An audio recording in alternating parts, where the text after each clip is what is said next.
Halo, welcome to my channel. Hari ini sebenarnya tuh lagi ngerasa kurang enak badan dan juga kayak feelingnya lagi nggak terlalu bagus. Padahal sebenarnya tuh kemarin tuh kayak aku tuh udah lebih baik lah keadaannya. Terus nggak tahu kenapa belakangan lagi agak ngedrop lagi. Cuman kayak sebenarnya tuh nggak pengen ngapa-ngapain gitu, kayak bosen tapi nggak pengen ngapa-ngapain, tapi I feel like I have to do something gitu, kayak ya udahlah kayak bikin video aja, walaupun kayak itu mau ngomong tuh capek enggan berbicara, tapi ya mungkin mau cerita dikit-dikit aja deh. Mau cerita masa-masa my depression episode. Semoga kalian gak bosan ya mendengarkan tentang depresi gue dan sebagainya gitu. Ya mungkin itu story yang bisa gue ceritain gitu. Gue itu benar-benar mulai mengalami berbeda dari yang lain adalah ketika aku umur 8. Jadi pas gue umur 8 itu gue waktu itu kelas 4 SD. Jadi emang gue masuk sekolah itu kemudahan ketika anak-anak lainnya umur 9 waktu kelas 4 SD. Gue umur 8. Jadi intinya pas gue naik kelas 4 SD itu, nggak tahu kenapa gue kayak nggak pengen sekolah. Jadi sebenarnya bukan nggak pengen sekolah yang gimana, pokoknya gue nggak pengen ngapa-ngapain. Tiba-tiba gue ngerasa kayak nggak pengen ngapa-ngapain aja, dan perasaannya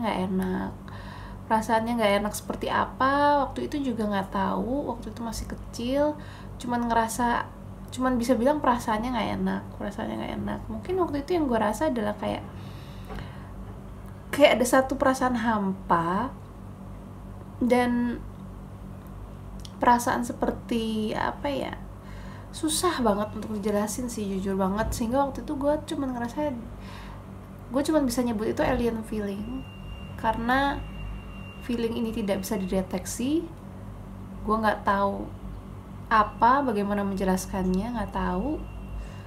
Jadi gue sebut itu alien feeling, tapi yang pasti itu sangat nggak enak.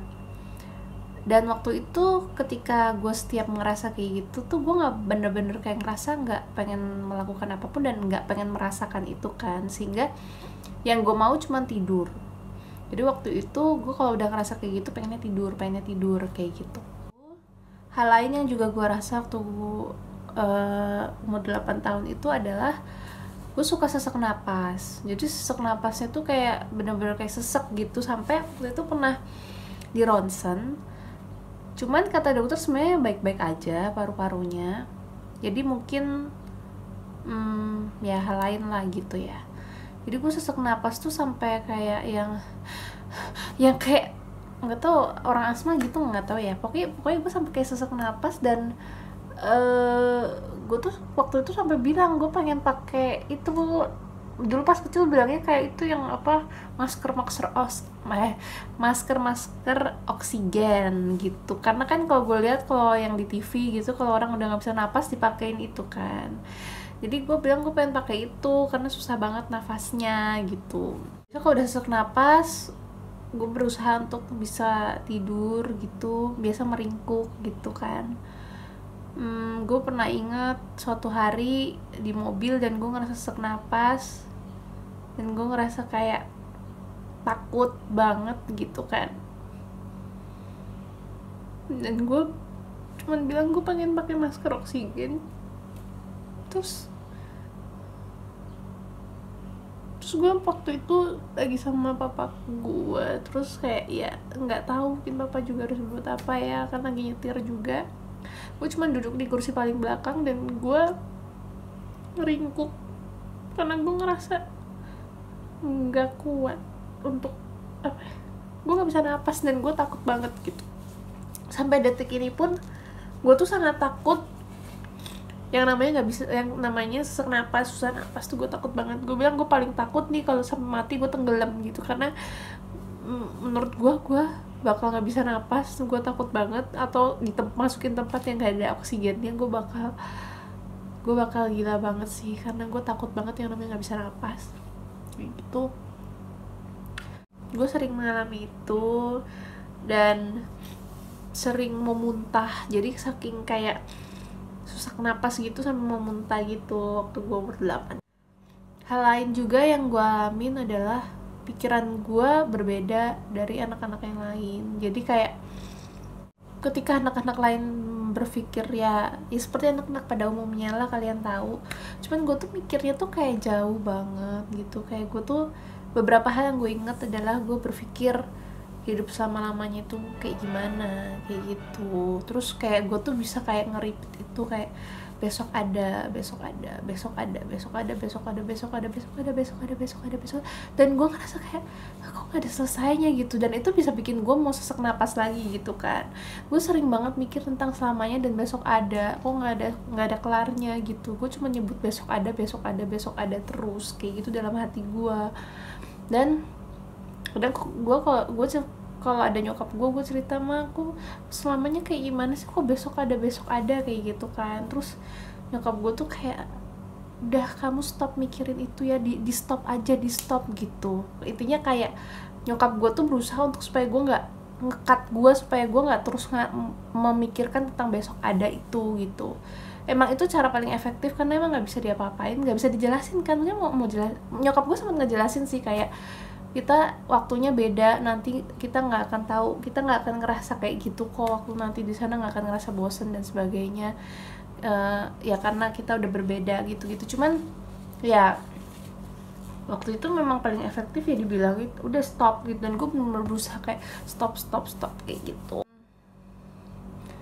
Pikiran-pikiran lain, gue mikir kalau gue mati tuh kayak gimana, apa yang terjadi setelah gue mati. Terus kalau papa mama gue mati kayak gimana, gue akan mengalami apa kayak gitu. Terus gue berpikir juga kenapa waktu berjalan dan gak bisa balik. Kayak tadi mobilnya ada di sebelah kiri gue, kenapa sekarang ada di kanan gue. Dan gue udah abis itu gue gak lihat lagi, dan gue gak bisa ngulang dia ada di sebelah kiri gue kayak gitu. Kayak, dan gue ngerasa itu tuh kayak menyesakkan dada gue gitu. Kadang-kadang even ketika gue lagi misalnya di mobil gitu ya, terus lihat ada banner apa sih, kayak billboard ya, ada billboard. Terus gue pengen baca sesuatu di billboard itu, tapi nggak kebaca, udah kelewat. Gue tuh bisa kayak agak stres gitu loh, kayak aduh gue belum baca apa yang tadi gue mau baca di billboard itu. Dan itu kayak bisa agak sesak napas kalau gue nggak berusaha kendaliin kayak gitu, nggak berusaha melupakan billboard itu gitu ya, some kind like that lah. Dan gue kayak cukup merasa apa ya waktu itu. Cuman karena gue masih kecil, yang gue pikir kalau gue udah nggak enak tidur, karena mungkin gue nggak tahu ya yang namanya kayak bunuh diri gitu. Gue nggak had no idea about that. Jadi kayak yang gue tahu, gue nggak merasakan adalah gue tidur gitu. Jadi selalu maunya apa, mau tidur gitu ya. Sampai waktu itu akhirnya gue sempet nggak sekolah selama 2 bulan. Gue absen sekolah, dan waktu absen itu juga gue dibawa ke psikolog di Jogja. Waktu itu kan gue masih tinggal di Magelang, gue dibawa ke psikolog di Jogja. Terus akhirnya sempat dibawa ke Jakarta juga ke konselor kayak gitu. Waktu itu sih disimpulkannya waktu itu ya, jadi